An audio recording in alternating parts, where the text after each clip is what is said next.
Hello friends, आज की ताज़ा खबर में आप सबों की स्वागत है। झारखंड की तमाम छोटी बड़ी खबरें आपको इस वीडियो में देखने को मिलेगी। 137 गांवों के 7,776 घरों में लगेगा सोलर पैनल। कैबिनेट ने दी मंजूरी। 28.81 करोड़ रुपए खर्च कर गांव में लाइट पहुंचाएगी सरकार। झारखंड कैबिनेट की बैठक शुक्रवार को हुई। इसमें कई जरूरी फैसले लिए गए। राज्य में सौभाग्य योजना के तहत 137 गांव के 7,776 घरों में सोलर पैनल से बिजली आपूर्ति की जाएगी। इसके लिए 28.81 करोड़ रुपए की प्रशासनिक मंजूरी दी गई। इस वित्तीय वर्ष में 5.94 करोड़ रुपए इस योजना के तहत खर्च किए जाएंगे। ये सभी वैसे गांव हैं जहां ग्रिड से बिजली मुहैया नहीं कराई जा सकती है। कैबिनेट के निर्णय के तहत झारखंड के मंत्रियों के वेतन और भत्ता में संशोधन किया गया। इस संशोधन के तहत अब राज्य के मंत्रियों के किसी भी तरह की बीमारी का इलाज राज्य के बाहर किसी भी प्रोजेक्ट अस्पताल में कराया जा सकेगा। खर्च का राज्य सरकार वहन करेगी। इसके अलावा अगर एयर एम्बुलेंस की भी आवश्यकता पड़ेगी तो उसका भी खर्च राज्य सरकार ही उठाएगी।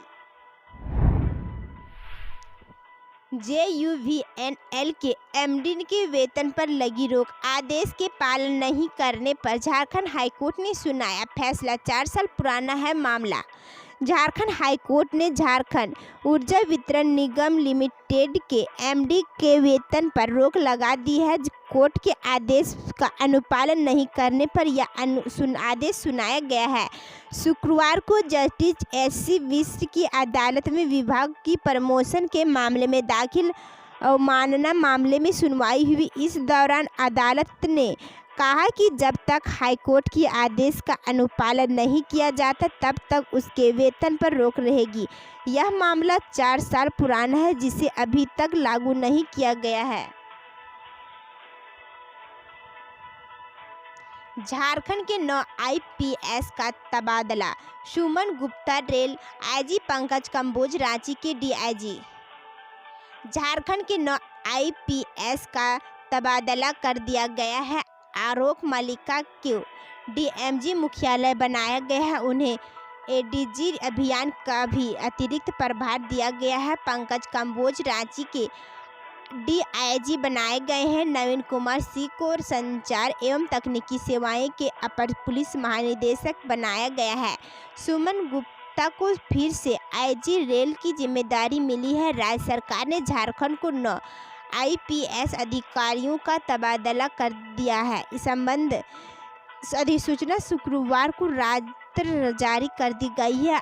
RK मलिका को जहां पुलिस मुख्यालय में 2 महत्वपूर्ण पद ADG मुख्यालय व ADG अभियान का मिला है, वहीं रांची DIG के अतिरिक्त बड़े पद पर ACB की DIG पंकज कंबोज को बैठाया गया है। झारखंड में नए उद्योगों पर रियासतें बढ़ेगी। इन क्षेत्रों में निवेश पर 5% बड़ा अनुदान।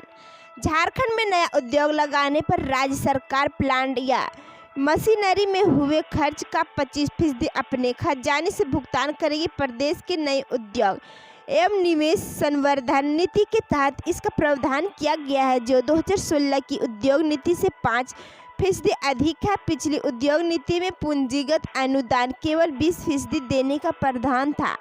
नई उद्योग नीति का ड्राफ्ट तैयार कर लिया गया है। राज्य मंत्रिपरिषद की मुहर के बाद इसे लागू कर दिया जाएगा। लघु उद्योग, बड़े उद्योग और मेगा प्रोजेक्ट सभी के लिए राज्य सरकार के खजाने से 25% पूंजीगत अनुदान का भुगतान किया जाएगा।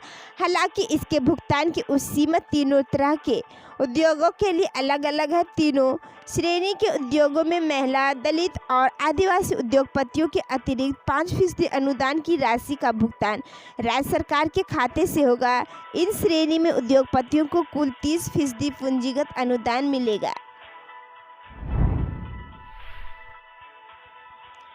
वडविल स्टेशन पर मालगाड़ी के इंजन में लगी आग, ड्राइवर की सूझबूझ से टला हादसा। झारखंड के चक्रधरपुर रेल मंडल की वडविल रेलवे स्टेशन पर गुरुवार दोपहर करीब 2:30 बजे मालगाड़ी का इंजन धू कर जलने लगा। गाड़ी का सिग्नल थ्रू था, लेकिन मालगाड़ी के इंजन के चक्के से धुआं निकलता देख चालक ने सूझबूझ का परिचय देते हुए मालगाड़ी को वडविल स्टेशन पर रोक दिया और आग बुझाने का प्रयास करने लगा। देखते ही देखते आग तेजी से पूरे इंजन में फैल गई।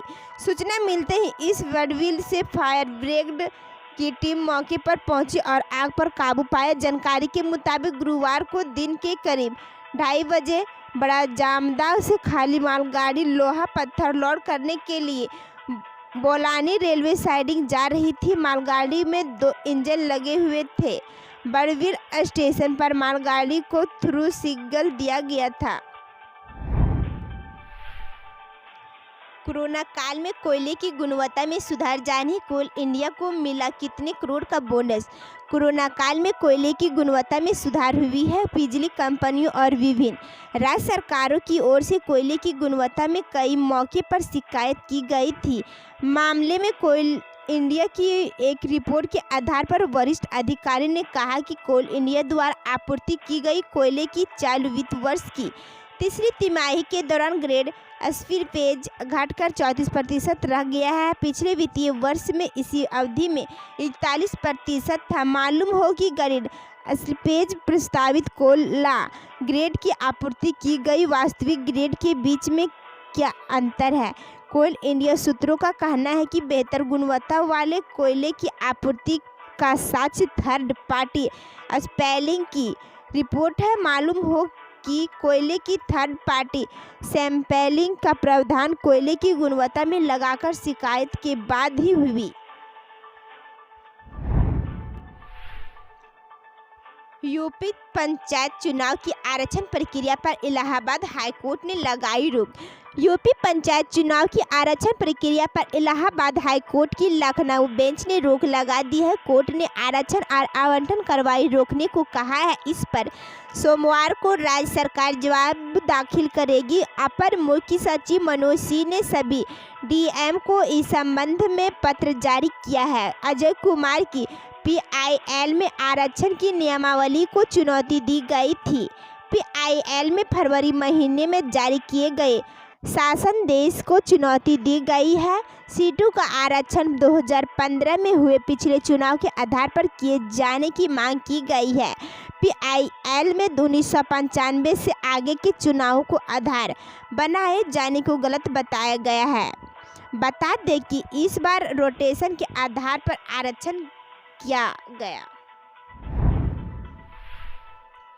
आजादी का अमृत महोत्सव पर सीएम हेमंत सोरेन ने साइकिल रैली का किया उद्घाटन। बोले, वीर सपूतों की कुर्बानी की देन है ये लोकतंत्र। झारखंड के मुख्यमंत्री हेमंत सोरेन ने आज शुक्रवार को देश की आज़ादी की 75वीं वर्षगांठ को समर्पित आज़ादी का अमृत महोत्सव के मौके पर आयोजित साइकिल रैली का उद्घाटन किया। उन्होंने इस मौके पर स्वयं साइकिल चलाई। मौके पर मुख्यमंत्री ने कहा कि हम सभी को गर्व है कि देश की आज़ादी के लिए अनेक वीर सपूतों ने अपने प्राणों को आहुति दी थी। भारत का लोकतंत्र इन वीर सपूतों की कुर्बानी की ही देन है। आपको बता दें कि खेल विभाग द्वारा साइकिल रैली आयोजित की गई थी।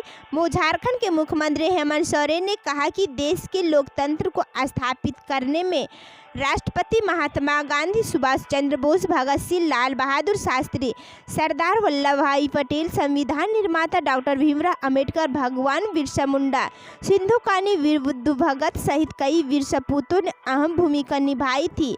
आज के दिन वे सभी वीर सपूतों को नमन करते हैं। मुख्यमंत्री ने कहा कि देश की आज़ादी की 75वीं वर्षगांठ को समर्पित आज़ादी अमृत महोत्सव का आयोजन राज्य के युवाओं के लिए प्रेरणा और उत्सव का प्रतीक है। झारखंड में 2 लाख लोगों को साक्षर बनाने का अभियान होगा शुरू। ऐसा दिया जाएगा योजना को अंजाम।